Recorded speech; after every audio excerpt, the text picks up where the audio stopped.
This is Where We Live from Connecticut Public Radio. I'm Lucy Nalpathanchel. He's the University of Connecticut's 16th president, and today he joins us in studio.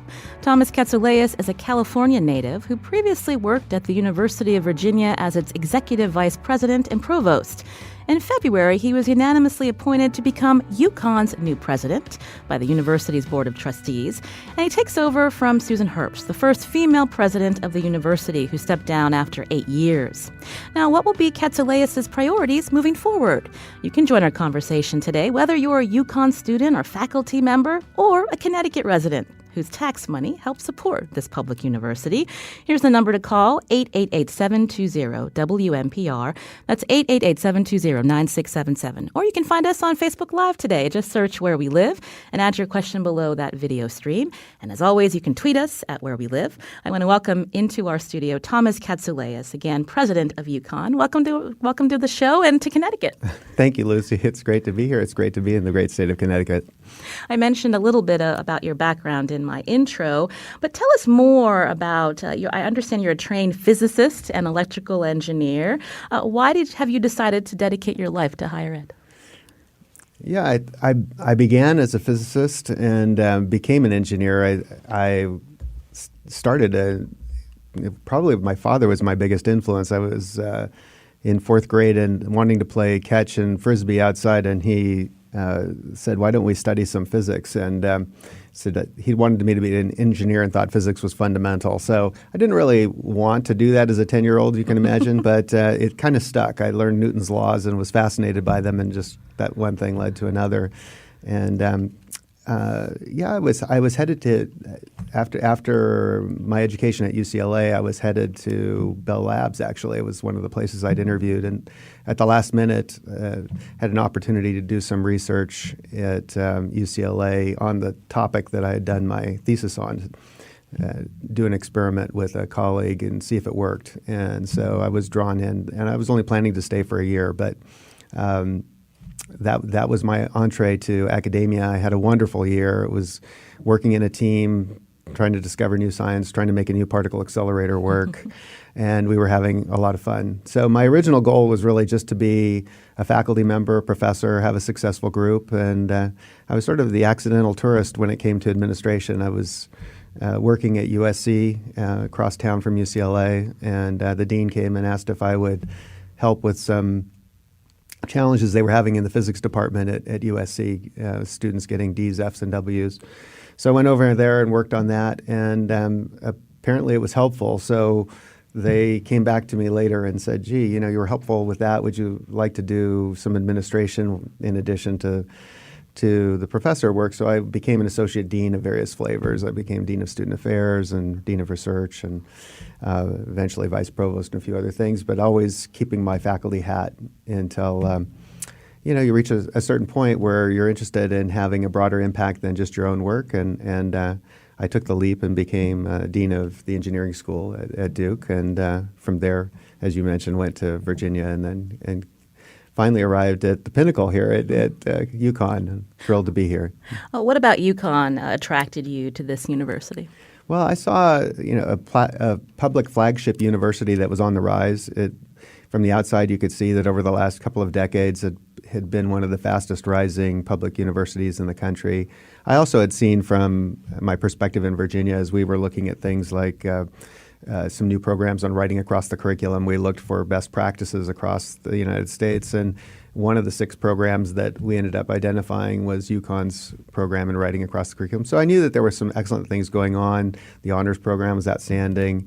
And then as I took a closer look, realizing that there was so many advantages of geography, there was a supportive state, a great board, and support from the legislature, although financially strapped, but very supportive.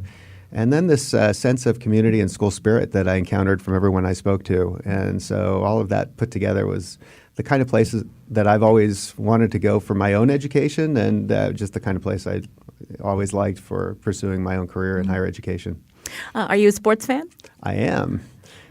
I was a swimmer myself in college, and a water polo player briefly and ingloriously at UCLA, and continue to enjoy college athletics, I think, both for what it does for the student athletes in terms of teaching them skills around leadership and discipline and growth mindset associated with investing effort and teamwork and those kinds of things, but also building community for the rest of the those who are watching, and part of what creates that special atmosphere of a broad context university that I enjoy so much. I want to talk more about the sports program in just a little bit, but I mentioned that because we know the women's team responsible for the national brand that UConn has become. Yes. You mentioned some strengths that the university has, but you've been in Connecticut now for more than a month as official president. But what do you see as the university's weaknesses? What are your priorities moving forward? Well, my priorities are threefold. I came in asking the faculty and the community these three formative questions. How could we double research? How could we build on the strengths in undergraduate education to bring life-transformative education to every student at full scale? And how could we better align with the economic needs of the state and the priorities of the governor? And I've had a really resonant response from everyone I've asked these three questions. And I've told the community that I think these are the right answers that will move, the right questions that would move Connecticut into the top tier of public flagship universities. But the answers have to come from them, and the answers will be unique to UConn and will form the basis of a strategic plan that will be transformative for the university and one that would be distinctive. You wouldn't see it every other university or any other university. You'd recognize it immediately as UConn's. You're hearing from Thomas Katsouleas. He is UConn's new president. You can join our conversation, 888-720-9677. You can find us on Facebook Live today. Add your question below that video stream or tweet us at Where We Live. I understand when you were announced as new president of UConn, you have a goal of doubling research dollars at the university over the next 7 to 10 years. How difficult is that going to be? It's really hard. Very few, if any, universities have done anything quite that ambitious on that scale. I've been involved in two universities that were on that track when I left. I like to say the goal is to double research and scholarship, and I add the word "and" scholarship because it's not just research dollars. In some fields, dollars are a good proxy or indicator of research productivity. In others, that they're not so correlated, but we want to do it across the board. It's part of our identity as a great research university, and it brings additional value to our students. It gives them opportunities to study side by side with top faculty. It brings a more distinguished faculty to the university. It solves complex societal challenges for society. So it is who we are. You mentioned Governor Lamont and some of the fiscal issues facing Connecticut. How does Connecticut's unfunded pension liabilities impact University of Connecticut specifically? I mean, we know that dollars have shrunk in the amount of money the General Assembly allocates to the University of Connecticut. But when you talk about doubling research dollars, some of the challenges in your way to getting there. Yeah. The unfunded pension liability is the big 800-pound gorilla in the room. There's no question about it. The scale of it is something like $80 million for UConn right now, and it's projected to grow. And it has multiple impacts. First of all, for the goal of doubling research, the biggest concern there is that our faculty have to go out and compete on a national playing field for research funding from federal agencies.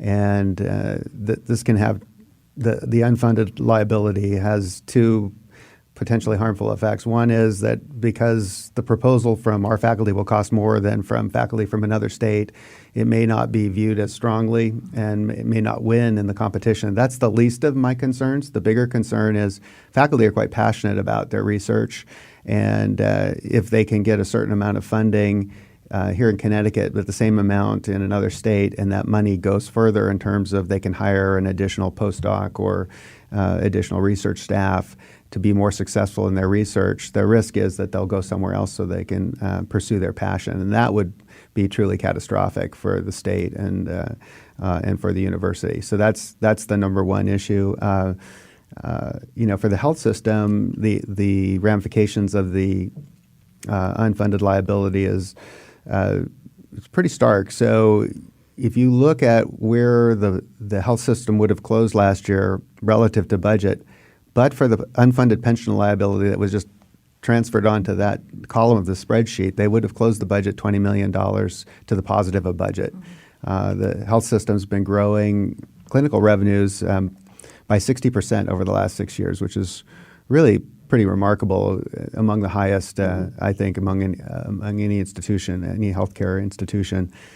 So other than that, they would essentially be soaring, and it's kind of like oil on the wings, to use a metaphor that I think Andy Aguinobi and the governor have been using. On the campus side, it's a different issue. Essentially, we are using resources, and some of those include tuition funds from parents and students, and it's not going for their kids' education. It's really going to pay for a prior liability that has nothing to do with their education. So there's kind of a moral issue there as well.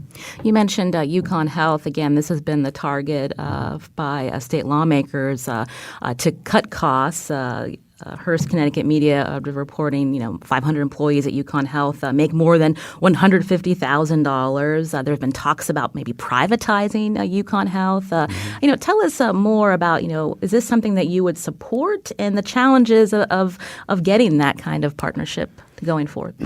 Yeah, well, there was legislation passed last year that directs UConn to explore a public-private partnership.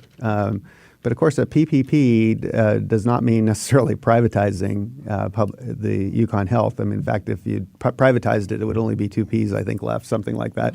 But we are exploring it, and we are looking for win-wins, some sort of synergy in a partnership that would bring added value to both partners, both to UConn Health and to a private hospital partner.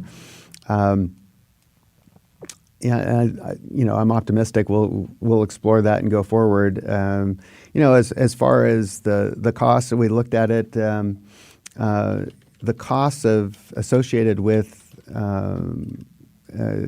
salaries, for example, are not significantly different between UConn Health and the private market. So we're pretty much at market there. So I don't think that's where the issue is. But there are some possible synergies and cost savings, but more than that, some potential revenue generation if you bring in complementarity. Academic health systems are built to handle complex cases. And so through partnership you can have access to a broader patient pool and drive those high acuity cases to the academic center that's built to handle them. It can have better outcomes for patients, and it can essentially minimize the net operating loss that way. So that's one of the values. The other value is UConn Health is a fantastic brand, and being associated with an academic medical center where the doctors are making the new discoveries that are curing disease is a great thing for patients. And so there's some potential to monetize the UConn Health brand here, and it will be a competitive advantage for whomever partners with UConn Health. You can join our conversation with Thomas Katsouleas, who is the new UConn president. The number to call, 888-720-9677, to ask your question, or you can find us on Facebook Live. John is calling from Kensington. John, go ahead. I was going to say that if we don't get a grips of higher education spending, our economy as a whole is going to be crippled, not just at UConn, but everywhere. We're wasting so much money. Every building is a cathedral. They're building these palaces, and they're losing sight of what it should be to educate kids. They're wasting money on these sports teams. They're touting that they took in $40 million, but they spent $80 million. I have a friend that tutored a kid there, a basketball player. She couldn't get paid because he wouldn't initial her time card because he didn't know what his initials were. And we've lost our focus of what the university is about, and we're crippling these young kids with debt, and it's spilling onto the economy. And as we spend more and more money on these campuses, these kids, the next generation, will be taking all their classes online, and will have been a total waste. Well, thank you, John, for your call. President Katsouleas, John, getting at seeing the high costs of attending university. So let's talk about that. He mentioned the money spent on the sports program. I understand in 2018, the athletic department again generated $40 million in revenue, but spent $81 million in expenses. So some would see this, spending money to support sports teams. Obviously, the basketball program is different, but football. What's going to happen with sports teams and the sports program moving forward when you do see that huge amount of money being spent? Right. Well, first of all, thank you for your question, John. I hear what you're saying about the concern about high costs, and I'm very concerned about it too. Well, I'm just taking a couple of notes here from your questions, which kind of ran through several different topics, and I'll come back to the sports thing. You mentioned building palaces. I just wanted to mention as an example of a recent construction. The university recently built a student recreation center. I think it's the second largest in the country now, and it's quite spectacular. But it's not extravagant, and if you look at it, it's not paved in marble and lined in gold, but it's attractive and it's supportive of whole student well-being. But more than that, it didn't cost the taxpayer anything. The students voted for it, they asked for it, and they paid for it. They're paying for it through student fees. They will, over the next decades to spread it out. But I think it was a great decision, and it supports what we're trying to do with a life transformative education that supports and nurtures and develops the whole person. So you talked about students going into debt. We're very focused on that too, trying to sharpen our message about affordability at UConn, but also to make it more affordable. And so I have a couple of major announcements coming up. October 4th, there's a little ditty going on at the Storrs campus that day, and it'll be the inauguration. And we'll be framing our message about the financial aid we provide to students. In particular, if students come from families below a certain income level, we want them to know that they can come to UConn for free.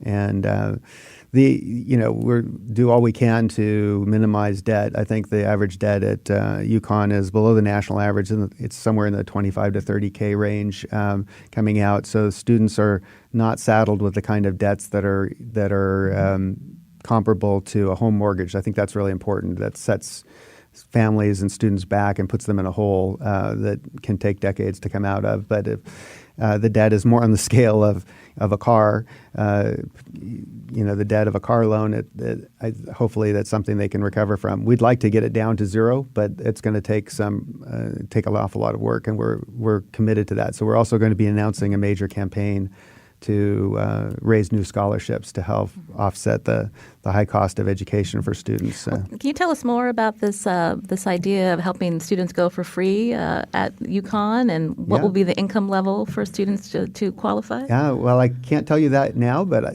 stay tuned. We're going to be announcing that on October 4th, but it will be just a few days away. It will be. I know Lucy wants a scoop here, so. We've got to save something for the inauguration, but I hope it'll be an exciting new direction for us. It's the university's been providing strong financial aid support already for a long time, but our concern is that many families, as John, your listener, mentioned, feel that it's too expensive for them, and our fear is students, especially from first-generation families who have not come to college before, are not even applying to UConn because they feel it's either not for them or too expensive. And we want to send a clear message that for a certain family income with typical assets, they can come tuition free. You mentioned before we head to a break that on average graduates of UConn have about $25,000 to $30,000 in student debt. Did I hear that right? I believe that's right. And in that sense, it doesn't sound like a lot, but in terms of how quickly your graduates are getting connected to jobs and being able to pay those loans, good paying jobs, I'm just wondering what percentage of grad students are getting these jobs to help pay bills such as student debt. Yeah, it varies by field. So, as I visit the engineering school and I visit the nursing school, each of those cases, the students are getting multiple offers. At the nursing school, I went to the fall hot dog cookout. They had a little barbecue in the rain, as nature would have it. And I was talking to a number of the seniors there. All the seniors already have offers and multiple offers. So they're in a very enviable position. And the same thing is true in the engineering school. So it varies by field. But it's something that we're working on. We have a strong career services office, and that's for many families, that's the ultimate goal. And in fact, for the narrative in America, it used to be that the number one reason when people went to college was to get an education. Get a good education was, quote unquote, the answer. And that's changed. Now, across America, the number one answer is to get a good job. And so that's part of it. And, we look at it through multiple lenses. Parents, I think, getting a job is very important, but they also want to see their children reach their maximum potential and thrive and have a meaningful career and vocation over the course of their lives. Legislators, tend to look at it and want the public flagship to provide the workforce needs of the state, and the faculty tend to look at it in terms of human development. So we're about all of those things, but they all kind of come together in this kind of education we're trying to provide that is both life transforming, but also preparing students for a life of meaning and purpose and career engagement. Thomas Katsouleas is the new president of UConn. You can join our conversation, 888-720-9677. Find us on Facebook Live today. Just search Where We Live or tweet us at Where We Live. We'll be back after a short break.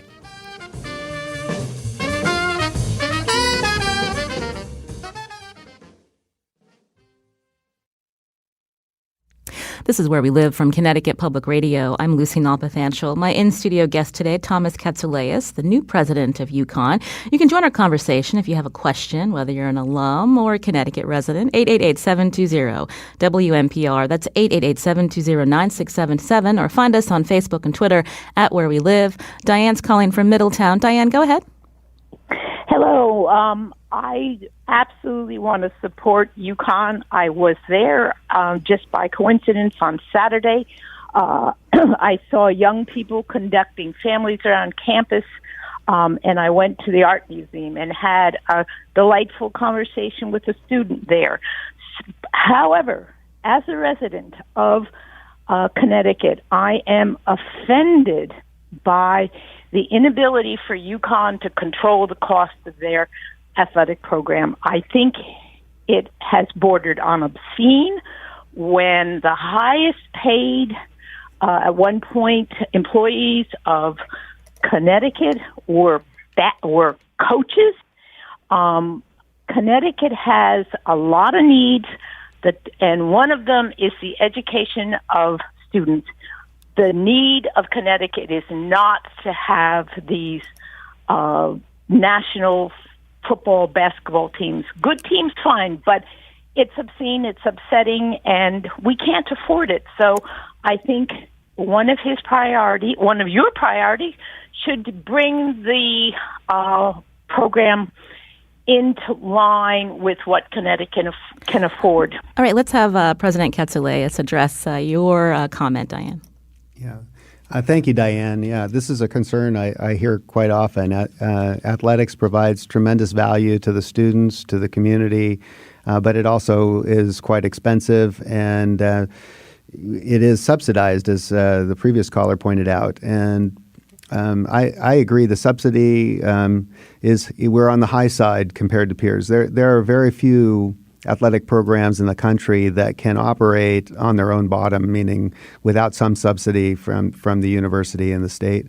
And David Benedict, the athletic director, and I have had long conversations about this, and we both agree that we are on a trajectory towards, and need to be on a trajectory towards closing that subsidy to be more in line with the average of our peers rather than on the high end. And part of that is the the revenue situation right now as we make the transition to the Big East and we develop a television contract, and there will be additional revenues long term that will help us reduce that subsidy. And the time frame for that is somewhere between 5 and 10 years for that to occur, that payback from that transition to occur. And the reason there's a range there is that, interestingly enough, it really depends on how soon we win.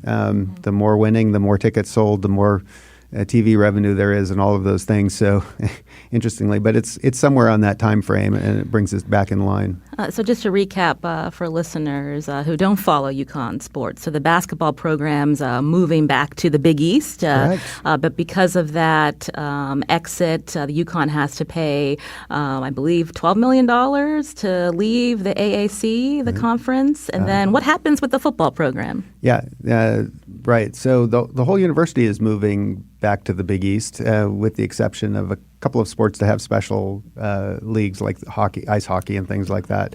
The Big East doesn't have a football league, so the football team will go independent, and that's what happens there. But the other sports, swimming, track, and field hockey, and all of those things will move to the Big East typically. So, and have you talked with the new football coach Randy Edsel about the school moving back to the Big East? Is that a good move? Because it might be challenging for the football program to operate independently. Yeah, I think Randy and really speaking more with Dave Benedict, the athletic director, are optimistic that we can craft a very competitive, independent schedule that will enable our student athletes to compete at the highest level, contend for bowl game invitations, and that's what we're interested in. We really athletics as a learning experience and as a community building experience is positive when you're in contention, and so our students need to be able to do that. They need to be able to be eligible to contend for major bowl invitations, and we think they will be. UConn's an attractive brand. There are a lot of other conferences that will find it attractive to play and perhaps even broadcast our games on their networks because we're not part of a network when it comes to football. So I think we'll be an attractive invite and team to put on the schedule. Just one more question on sports, because there's so much investment in these teams. Some of the programs, these athletes are performing on a professional level, but they're not getting paid beyond the scholarships that they may receive. Connecticut's U.S. Senator Chris Murphy issued a report this past spring saying that college basketball and football have become a multi-billion-dollar industry where everyone's getting rich except the students actually doing the work.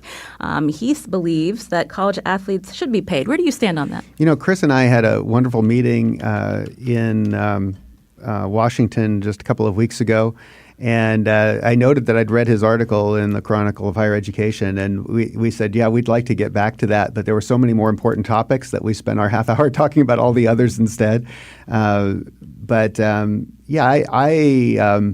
don't come down on the same side as Senator Murphy on compensating athletes. I do think that colleges should be allowed to provide the full cost of education. I think the NCAA is moving in that direction. But individual compensation based on trying to quantify what is the value of an individual person to what is a university, and which is a holistic effort, is as problematic in athletics as it is in academics. And I'll give you an example from academics where it's more my comfort zone. But we have faculty who teach the entry level service courses, and those service courses might be quite large. We might have an intro biology class that's 500 students, for example. And if we compensated every faculty member based on the total revenue that they were generating, those would be the highest paid faculty, at the campus. And that really goes against, being one great university. If we start saying, everything is a revenue center,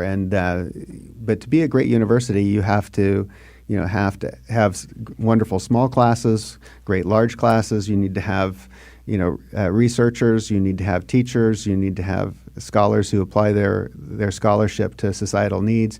You need that whole broad spectrum, and the only way you can afford to do that broad spectrum is to essentially be one university where all the resources are pooled and somehow distributed in a way that supports your values.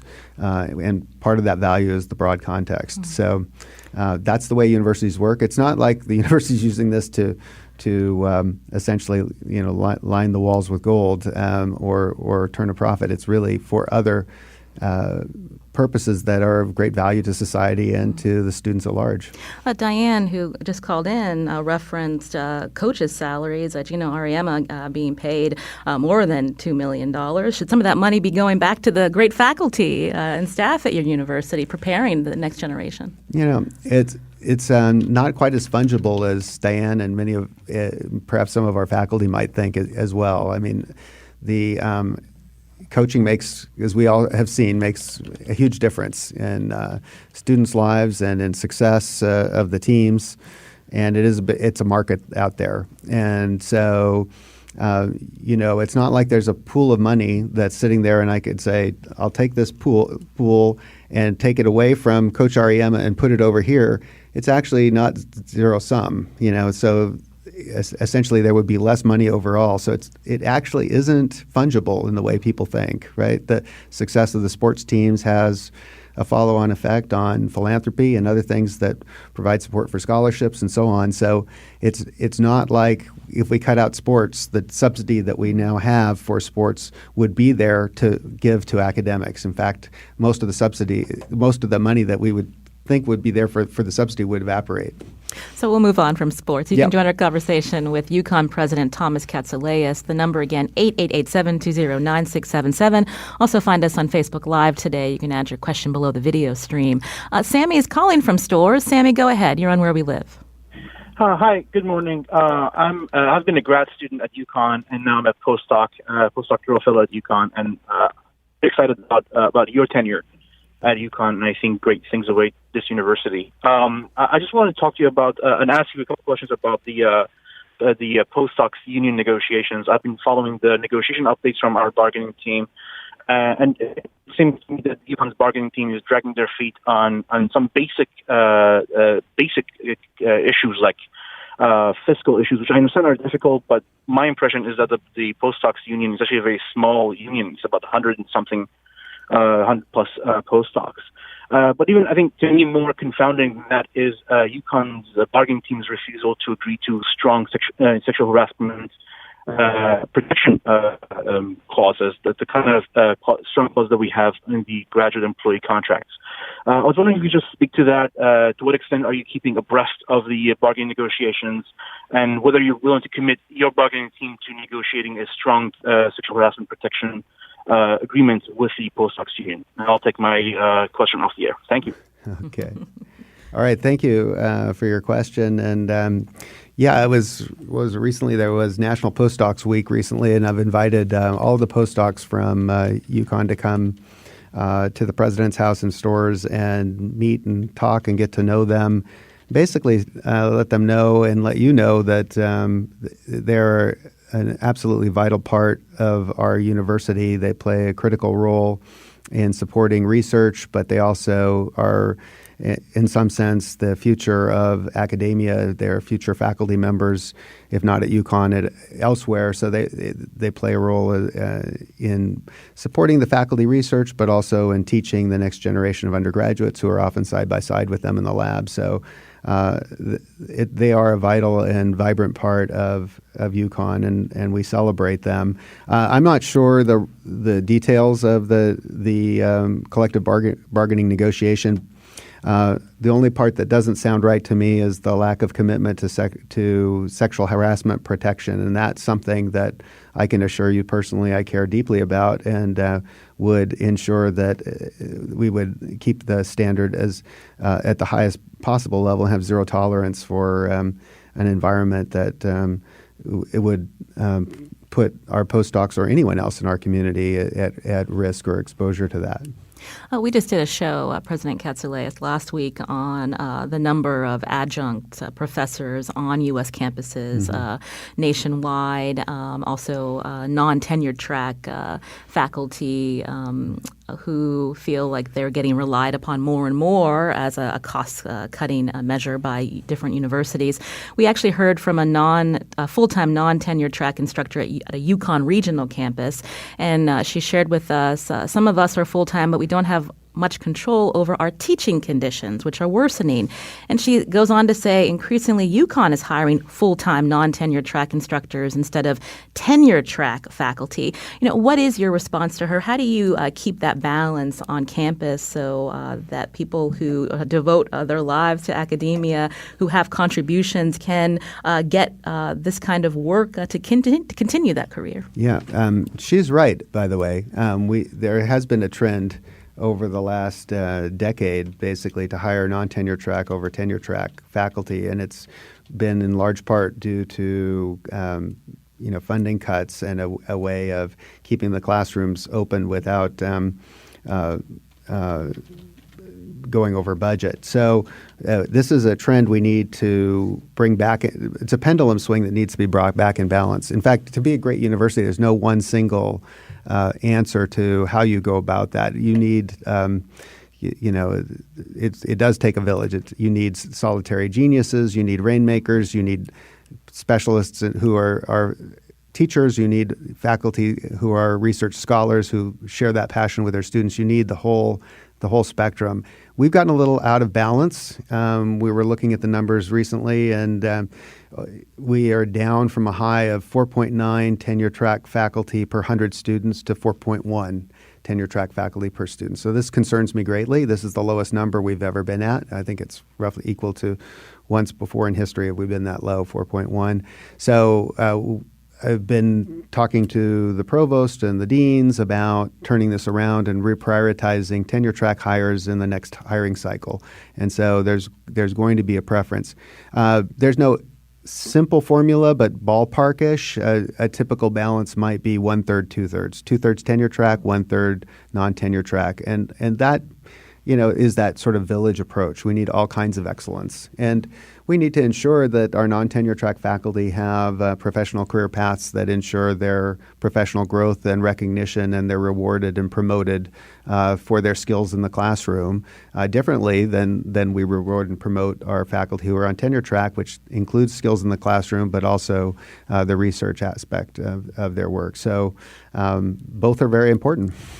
I want to take a quick email question for you. Jason from Tolland writes, why does UConn not accept college-level examination programs like all state schools do and not count in-state transfer classes as in-residence? He says he'd be able to get a Bachelor of General Studies from UConn if that were the case. I'm not sure I understand his question, to be honest. Could you say again what it is we're not counting? He wrote why UConn does not accept CLEP or college-level examination program like all the other state schools and not count in-state transfer classes as in-residence? Okay, well, I'm not sure if this is, this is the issue of taking AP credits, which we certainly do. So if a student takes advanced placement classes in high school, they do get full credit for them at UConn. If it is about getting competency credit, I mean, this is an ongoing debate in higher education about should people be rewarded for their experience or for their competence rather than for the classes they've taken. And my view on this is that what we're trying to do is bring value at UConn to a student. We are trying to help them connect what they learn in the classroom to authentic experiences in the world with an emotionally supportive mentor.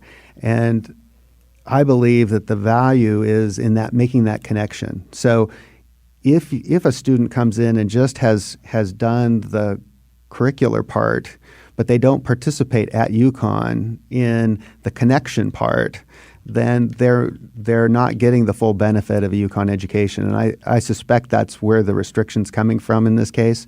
It's the faculty recognizing the value of that residency experience at UConn and the importance of that, and not just giving credit for prior experiences that don't connect what's happening at UConn to the outside world, which is what we're trying to do. We need to take a quick break. Thomas Katsouleas in studio with me here on Where We Live. I'm Lucy Nalpathanchel. We'll continue to take your questions right after this short break, and you can join the conversation. Find us on Facebook Live or tweet us at Where We Live.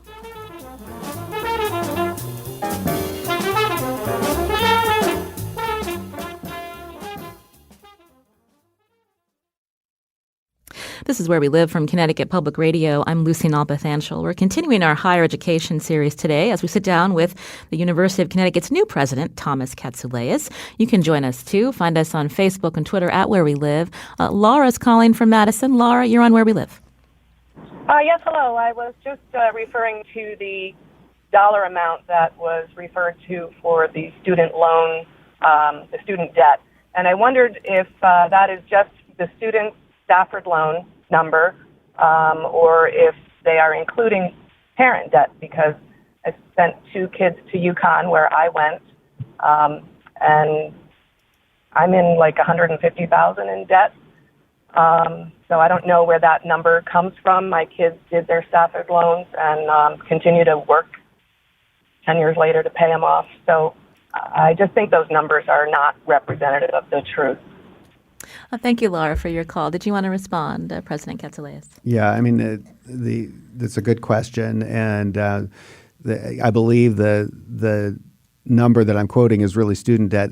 It's true. What Laura's saying is that if a family has the ability has assets, the ability to take out home loans and things like that, then that is counted in the financial package as part of the family contribution, and sometimes that causes the family to take on additional debt, and it's a serious challenge. We talked earlier about how state funding to support UConn and other higher education institutions, public in the state, have really flipped, especially since the recession. More student tuition dollars are paying the bills than taxpayer resources. And so I'm just wondering, what is your plan moving forward? Is it relying more on philanthropy, other ways to generate revenue, so that you're not going to have to continue to raise tuition, which has happened in the past few years? Yep, that's a great question. Part of what we've been working on with the leadership team at UConn is a way to really control the growth of tuition. And the first step in that is to recognize the support that the state has provided.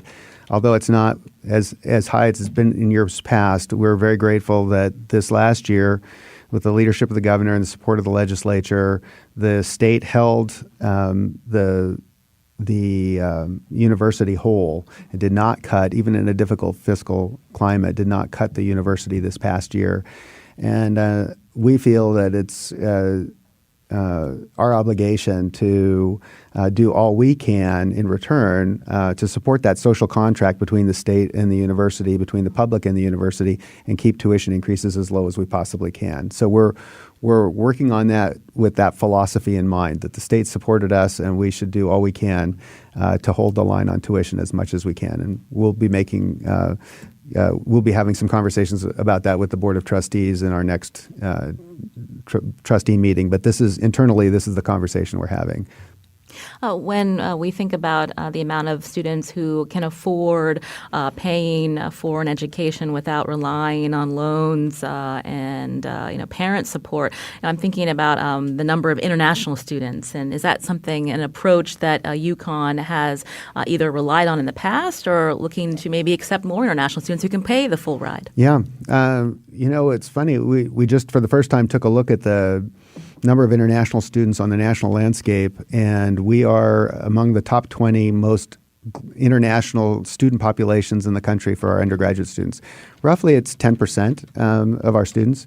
I think that's a huge advantage for the domestic students, particularly those from Connecticut, is, this is a global world. It's a flat world, and they're going to be, having international partners who are customers and suppliers and competitors, and so the opportunity to have classmates and a network that brings those richer perspectives is a huge advantage. And so 10% is a good number. We're pleased that we're among the top 20 in the country. There's still overwhelmingly the makeup of the student body was over 70% in-state students. So we're still meeting our mission there. But I think we're at a sweet spot. I think we're about where we want to be in terms of the mix. I want to fit in one more call. Daniel is calling. Daniel, what's your question? Hi, I'm a fourth-year undergrad in MCB at UConn.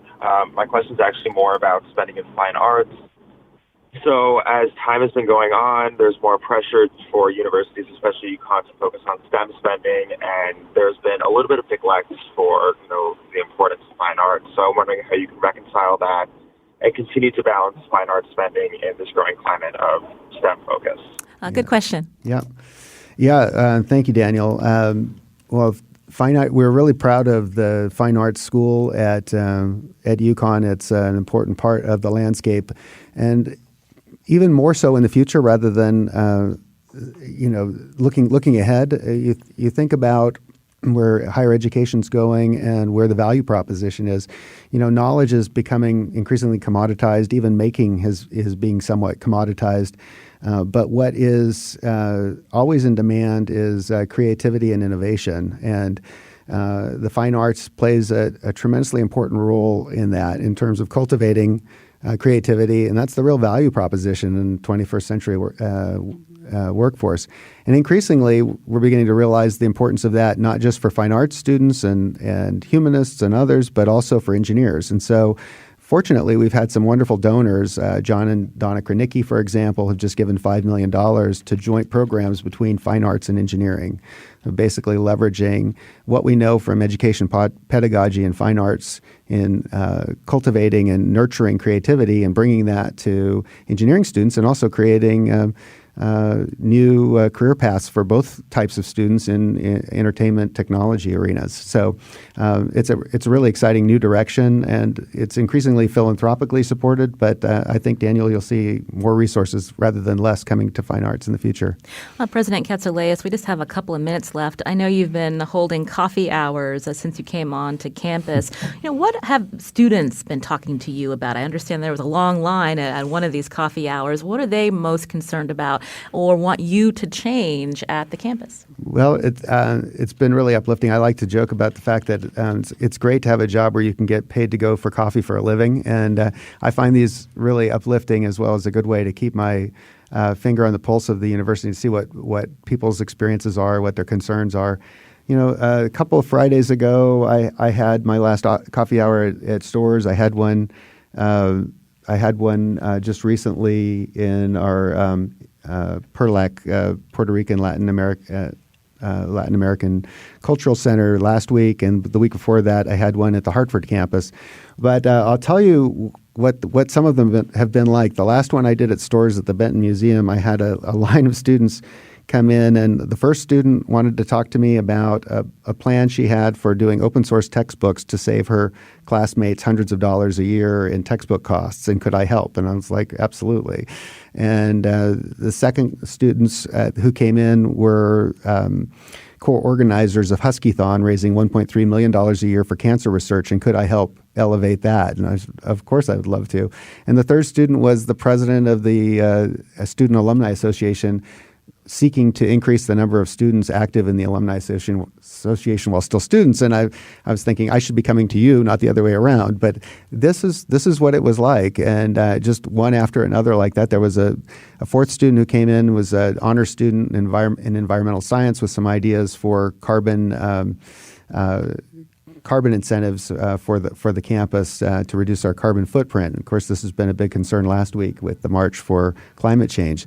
So these are the concerns that our students have been having. But I've been noticing that increasingly, the students aren't asking for help for themselves. They're asking for help to make a better world, and it's quite uplifting to be able to work with them on those things. Well, it sounds like you have a lot on your plate. Thomas Katsouleas, the new president of the University of Connecticut. Thank you for coming in and answering our question as well as our listeners. We appreciate it. Thank you, Lucy. Today's show produced by Carmen Baskoff. Special thanks to digital producer Carlos Mejia. I'm Lucy Nalpathanchel. Thanks for listening.